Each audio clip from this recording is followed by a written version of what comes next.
Today on Ballistic BBQ, we are going to be smoking up a cut that many say is better than brisket. We're doing it on the Lone Star Grill's pellet smoker. Let's get going.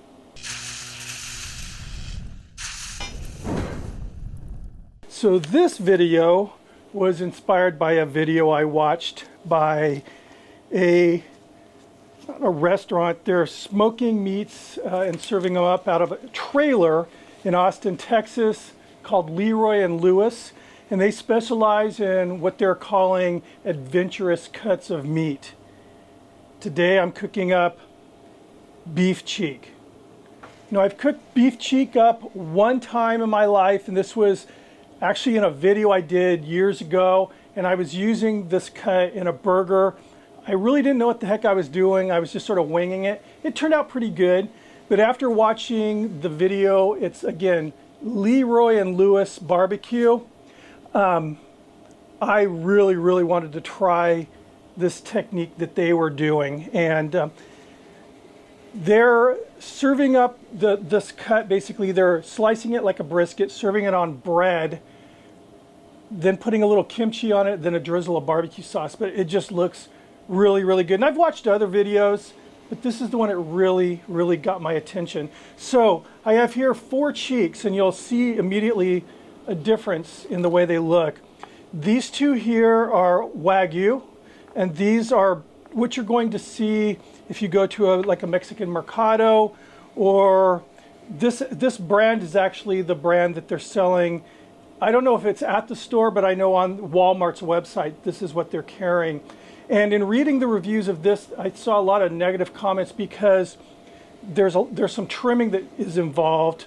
The trimming is actually very easy, but people are talking about how basically half of the meat that they paid for went into the trash. And I saw other YouTubers referring to, you know, the trimmings as basically scrap, you know, trash basically. One thing I liked about Leroy and Lewis is they're saving all of it and utilizing it in their barbacoa. Now, barbacoa is a traditional Mexican way of cooking, and basically what they're doing is slow cooking the meat, traditionally underground.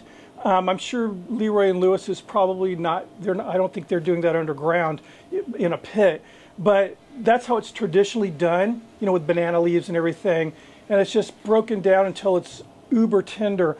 There's a lot of fat in the trimmings. Again, watch Leroy and Lewis's video. They show the trimming. There's a lot of fat, but there's actually a lot of meat within all that muscle, or that fat rather. And I saved all my scraps even before I saw their video, just because I was looking at it as something to grind with beef for my hamburgers. So I saved it. Now I bought these from a company called Meat On, I believe, and they're pre-trimmed, so that was nice. I will say that this Wagyu was considerably more expensive than what I paid for this meat here. There's really no consistent price. It seems like when you're going online, it's anywhere from as low as like $4 a pound up from there, like $13 a pound, $6 a pound, which seems like a lot. So if you're interested in this, shop it, but I am excited. So what I'm going to do first off is put toothpicks in the Wagyu, because I want to see if there's a difference that makes it worth buying the Wagyu. And I'm sure by the time they're cooked, they're probably going to look quite similar. So, and I trim this myself. It's a really easy trim. There's not a whole lot going on with the trim. So now I'm going to season this very simply. I'm using salt and pepper, and I blended this up very heavy on the black pepper. It's about a 9-to-1 ratio. So, and I'm going to go pretty liberal on the seasoning here. And this is just ground black pepper and kosher salt. Pretty finely ground black pepper. And I just want to say this, this is coming from basically the muscle that's driving the jaw. It's not like this cheek, it's up in here. I'm sure the trimmings probably included a lot of this, because it was mainly fat and a little bit of muscle in there. But this right here is that muscle that is actually driving the jaw. All right, that looks good. I have the LSG preheated right now. We're running it at 250 degrees Fahrenheit, and I'm burning hickory pellets. Let's get these on the pit. All right, so these are the non-Wagyu cheeks. Here are the Wagyu. Now, Leroy and Lewis, they were using a large hotel pan. I have the small one. I only have 4 beef cheeks. This is beef tallow in it. I'm going to put it right in here. I want to bring that tallow up to temp and also get some smoke on it. So what we're going to do now is smoke these cheeks for 4 hours. Then we're going to place those cheeks in that melted tallow. Seal it up really good. I have a lid for that pan, but I also, I'm going to seal it even more with some foil. They're going to cook those until they are butter tender in that tallow. It's going to be really good. Very excited about this cook. See you in a bit. All right, we're at the 1 hour mark. Just want to show you guys what we're looking at here. So the Wagyu with the toothpicks, the regular non-Wagyu, and I'm going to go ahead and give these guys a spritz. Some bark is definitely developing. They're looking really good. So they're looking really good. You can see it's developing a bark. They're getting some really good color. I'll check them again in another hour, and if they need another spritz, then I'll hit them with a little water. Okay, we just hit that 4 hour mark, and now it's time to put those cheeks into the melted tallow. And it's interesting when you compare the Wagyu to the non-Wagyu. You can tell with the extra intramuscular fat in this Wagyu cheek that this definitely looks a lot wetter. So I'm going to put them in the fat here. Confit.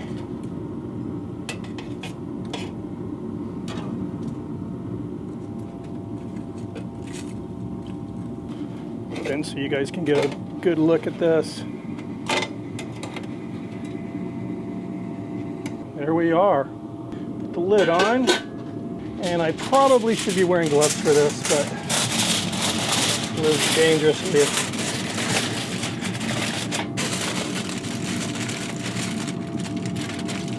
In that Leroy and Lewis video I watched, they kept the cheeks in the fat covered like this for 4 more hours before they checked for doneness, and they were done after the 4 hours.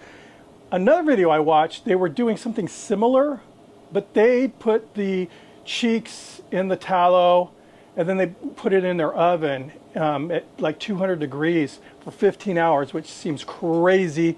So I'm going with the 4 hour option. I'll probably check in like 3 hours just to see how they're feeling, but I'm not going to do 15 hours for cheeks, that's for sure. But anyway, I'm excited. They're looking good. And right off the bat, there's definitely a difference with those Wagyu cheeks. Again, I hadn't done anything different to those than I did the non-Wagyu cheeks. I was spritzing them both, and you can see that fat just seeping out of the Wagyu into the salt and pepper a lot more than the regular non-Wagyu cheeks. So anyway, see you in a bit. Next time I check on these, I'll bring you guys along. Okay, so my original plan once those cheeks went into the tallow was to check for tenderness every, hour or so. I needed to leave the house. I had to do some running around, so I just decided to do the Leroy and Lewis barbecue method. I left them in there for 4 hours. It's 4 hours right now. We'll see how it turned out. If it turns out like his turned out on the video, I'm gonna be stoked. So let's check it out.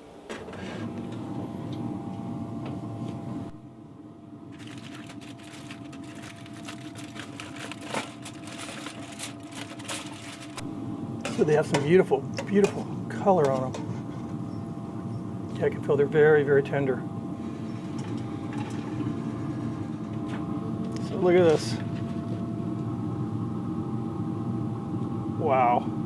So what I'm going to do now is I'm going to loosely cover this with foil, let it rest for probably about an hour or so. Then we'll slice these up and see how we did. For those of you who are wondering, with this fat, I'm saving this fat just like I wish I would, I don't know if it's Leroy maybe, I don't know who was ever on this video. I should have learned his name before I mentioned him. They saved their they're fat, and basically there's more fat in here than when I started because these things rendered out.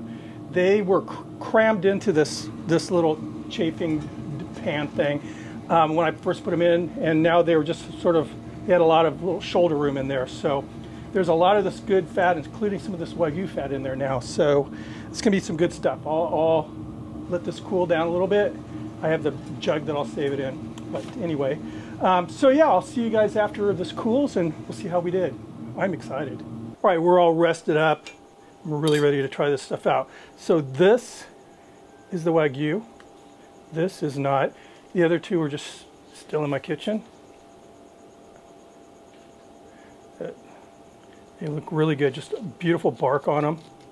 The grain pattern in these things just sort of fan out. On that Leroy and Lewis video, I want to go there. They slice their cheeks. You can see that they're long. They almost look like a little miniature tri-tip. They start at the narrow end, that longer end, and just start going back. That's what I'm going to do. Start this with the Wagyu here.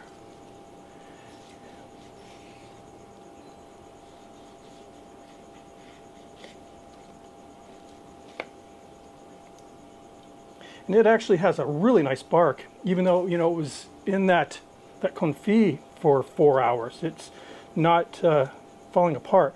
Now this brisket, or I keep calling it a brisket, Freudian slip, is very tender. I mean, it's, you can see it's, and you know, I probably could have, should have rested it a little longer than I did, but some time constraints here.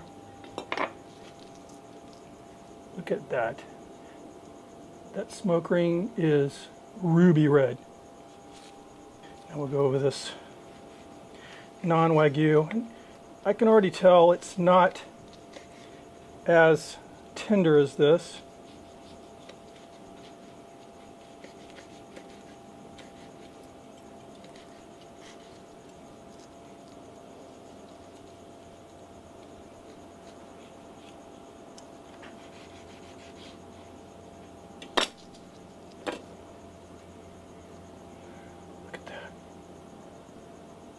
Looks so good.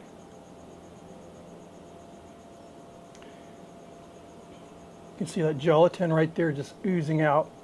This is going to be kind of a sticky mouthful, I have a feeling. But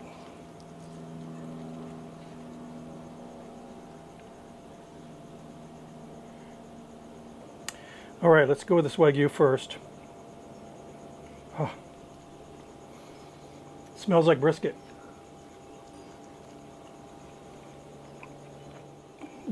This experience is amazing.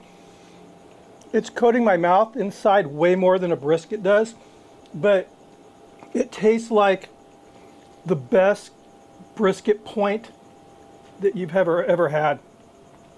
It's just, whoa. So here, this one is the non-Wagyu.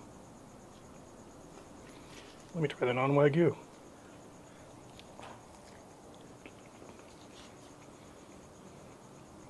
Look at this. See that gelatin in there?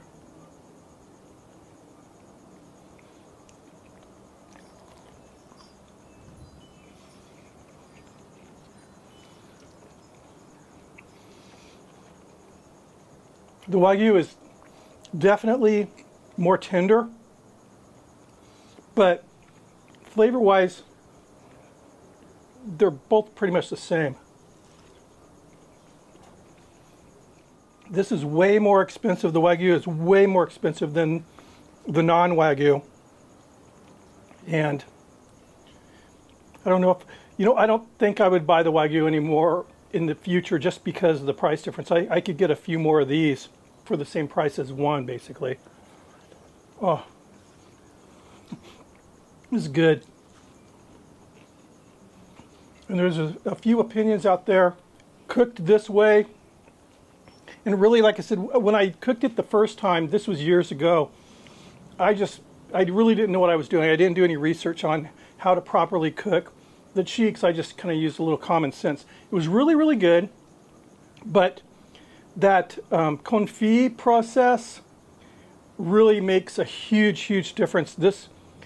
It's amazing, amazing. And again, the bark, I was wondering what was going to happen to the bark, but the bark is still intact because it was completely submerged. Wow. This is good. I like this as much, if not more, than brisket. And here's the thing I really like about the idea of beef cheek, cooking this smaller cut. With us personally, you know, it's a small family. I've said it in a bunch of my videos, family of 3 people. And it makes so much more sense if I just want to have a really nice, kind of like a brisket-like meal. I can buy, you know, a couple cheeks for each of us. And I think my wife would probably only need 1. Save a bunch of money because it's less expensive per pound than a brisket.